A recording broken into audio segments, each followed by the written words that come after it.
It is great to be here. I am honored. I am humbled. Morton, thank you. I will say,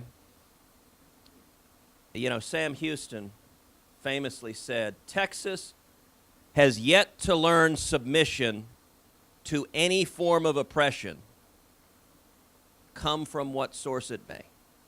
That was Sam Houston, so I'm not surprised that your household can claim direct lineal descent, because that is an attitude LI has embraced for a long, long time. Let me say to everyone here, congratulations. Thank you for coming out in the cold and the rain. I mean, it's pretty nasty out there. I mean, it is cold out there.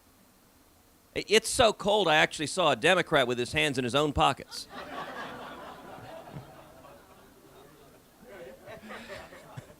And that doesn't happen often in this town.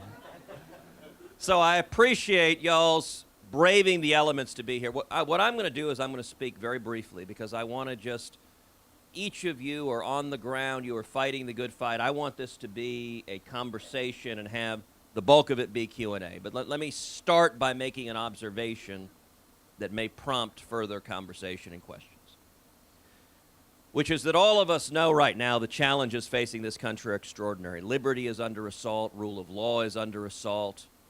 Economic growth and opportunity are under assault. These are extraordinary times.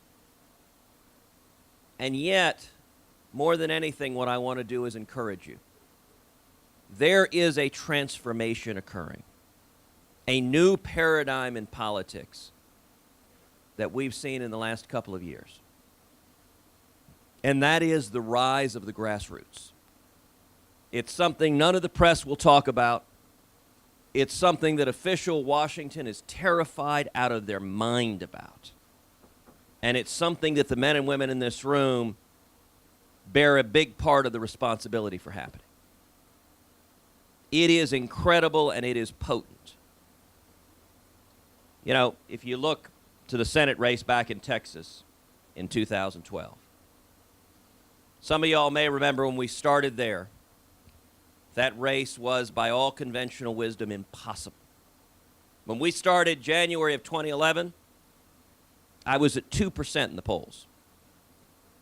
The margin of error was 3%. Those are real poll numbers. I'm not making them up. I came home. I was really excited. I told my wife, Heidi, I said, yes, we're at 2%. And she said, but technically, couldn't you be at negative 1%? It's like, thank you, sweetheart. That's really wonderful encouragement to start the day. We ended up going through a $50 million primary. $50 million. We were outspent over 3-1, had $35 million in nasty attack ads saturating the TV. Midway through, Heidi turned to me watching all the ads. She said, goodness gracious, I didn't realize you were such a rotten guy. And what we saw in Texas was incredible. We saw first a few dozen, and then hundreds, and then thousands, and then tens of thousands of men and women across the state begin standing up, begin knocking on doors, begin getting on the phone, begin sending emails, begin getting on Facebook, getting on Twitter, talking to everyone they know, saying, we can't keep doing what we're doing. Our country is hanging in the balance. And together we can do something different. And as a result of an incredible grassroots tsunami, we went from 2% in the polls to not just winning, but winning the primary by 14 points and then winning the general by 16 points.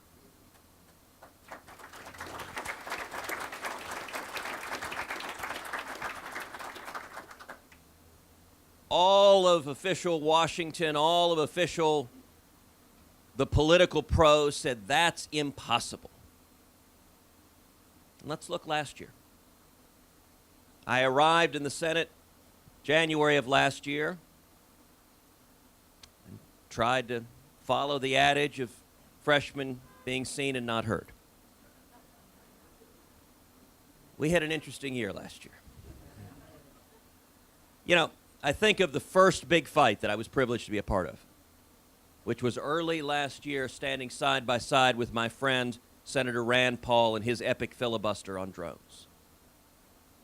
And what was interesting is when Rand started, it was early in the afternoon, he went to the Senate floor, began talking about drones. Most of our colleagues had no idea what he was talking about.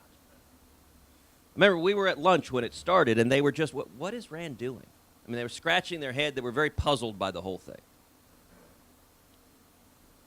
Mike Lee and I were the first two to go to the floor to support Rand.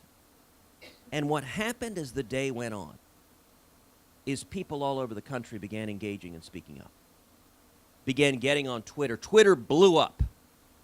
And it was interesting that night.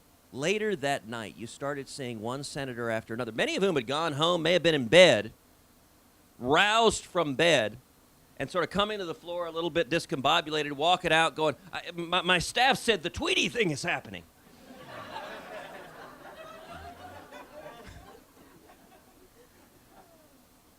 And as a result of millions of lovers of liberty across this country, the next day, President Obama was forced to do what he had refused to do for 3 consecutive weeks, which is admit in writing the U.S. Constitution restricts the ability of the federal government to target U.S. citizens. Yeah, that's worth...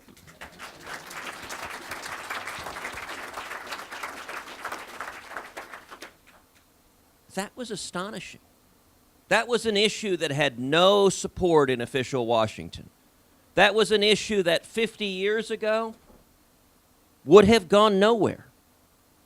And yet the people rose up and turned things around in 24 hours. We saw it a couple months later on guns. We all remember the horrific shooting in Newtown, Connecticut. And all of Washington was convinced once that shooting happened that the president's agenda to restrict the Second Amendment was unstoppable. All of the graybeards, I'll tell you, the Senate lunches, we'd sit there and the Republican graybeards would stroke their beard and, well, nothing can be done about this. And they were consigned. This will go through. Let's get it over with. Let's capitulate fast. And again, what happened was incredible.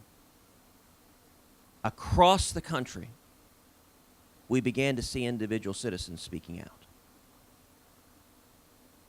We began to see one after the other, millions of individual citizens saying, listen, violent criminals, come down on them like a ton of bricks, but protect our constitutional right to keep and bear arms.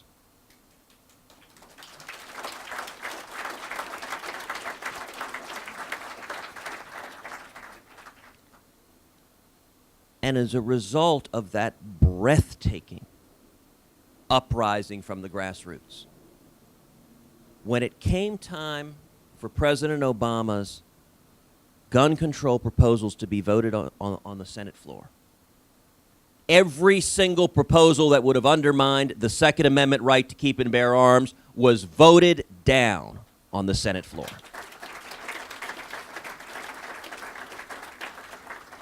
I got to tell you, by the way, that night it was very interesting, the look of utter shock and dismay among Democrats who had been proudly boasting that this was unstoppable, and they didn't know what had happened. It was as if a meteor had hit them. Wait, we had won this. It was pre-cooked. And then the American people rose up and changed that.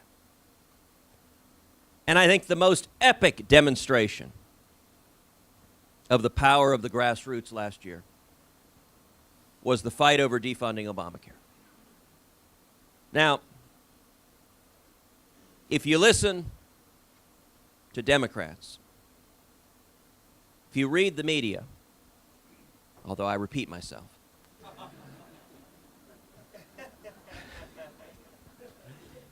they will all tell you, oh, the fight to defund Obamacare was a terrible failure. You crazy, foolish people, why can't you just accept that the Leviathan will always grow? Really. Look, I'm a big believer the proof is in the pudding. Let's look at where we are right now today. Thank you, Morton. He actually gave me tequila. You know how to make a Texan feel at home.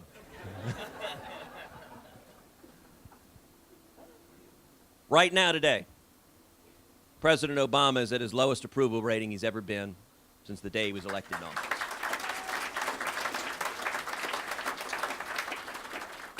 Right now today, Obamacare is at its lowest approval rating it's ever been since the day it passed into law. Right now, Obamacare has plummeted in popularity among young people who are suddenly discovering that it's young people that are the goose being cooked to pay for this thing. Right now, Obamacare has plummeted in popularity among Hispanics. Right now, Obamacare has plummeted in popularity among independents. And astonishingly, right now, Obamacare has plummeted in popularity among Democrats.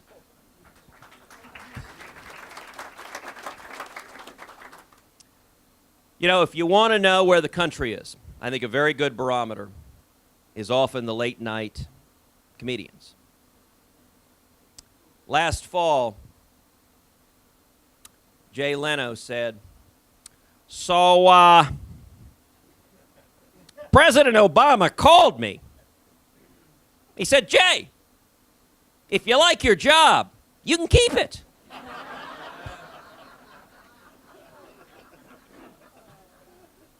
A couple weeks later, Leno went back to the same theme. He said, So, holidays are coming up. Thanksgiving. You know, the first Thanksgiving, the Pilgrims said to the Indians, if you like your land, you can keep it.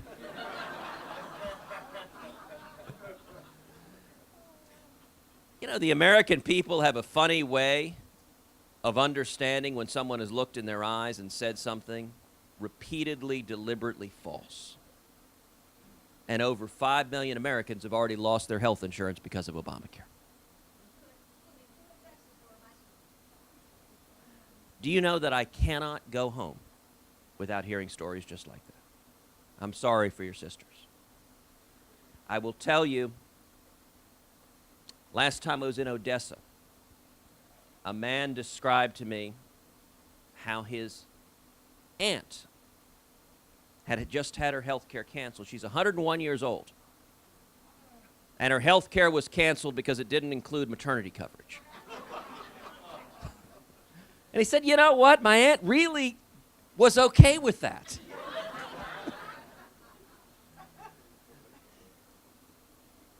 Let me tell you right now, I am convinced we are going to repeal Obamacare.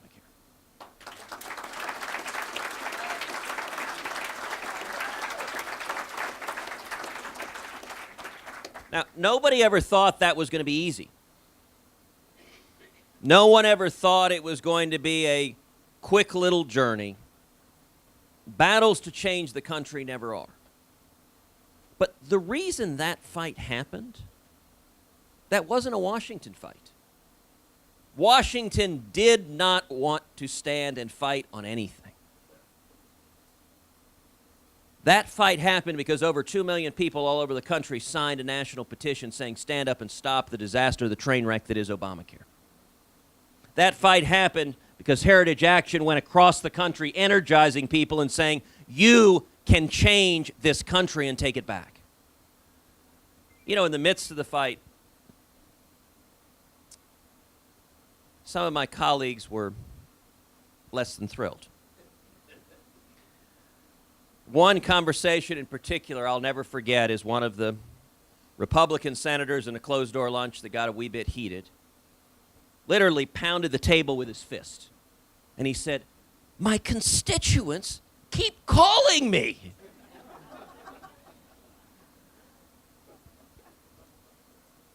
It's hard even to know how to respond to that. But I have to tell you, listen, there are a lot of people in Washington who are used to doing business. How do you do business?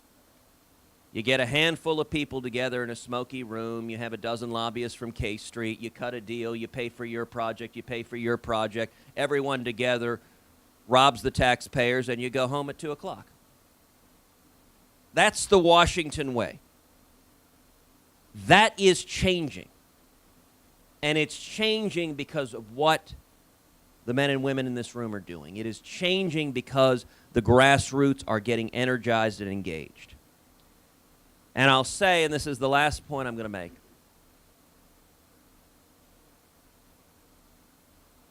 part of why I am so encouraged. The book of Ecclesiastes tells us there's nothing new under the sun. I think where we are right now is very, very much like the late 1970s.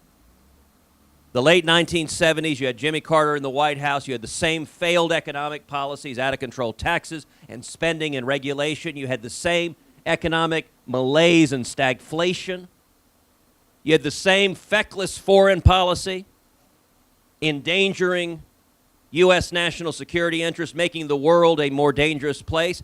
Actually, you even had a fellow named Khomeini in Iran bragging to the world about how he had caused America to submit.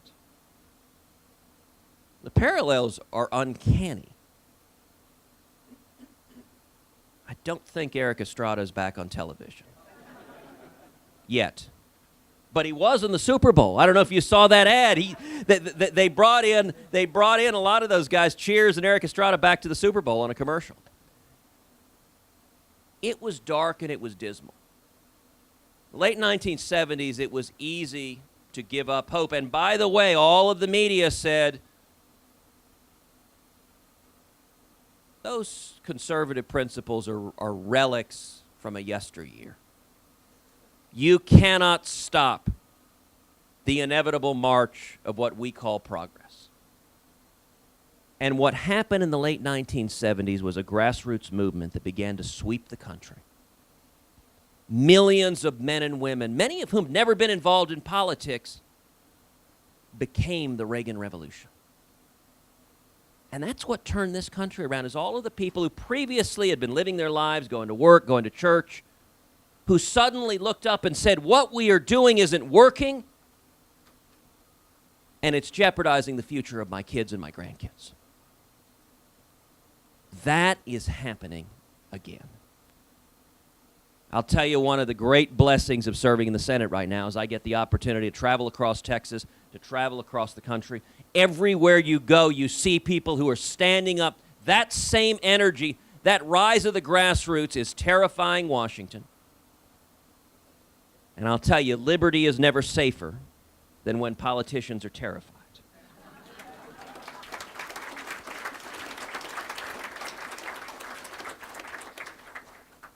And if we continue doing what we're doing, which is mobilizing and empowering the American people, the solutions are not going to come from Washington. They're going to come from the American people. That's what LI does every day. It's what each of you do every day. And it's what gives me fundamentally hope that we're going to pull this country back from the brink. And with that, I'm happy to answer or dodge any questions you like.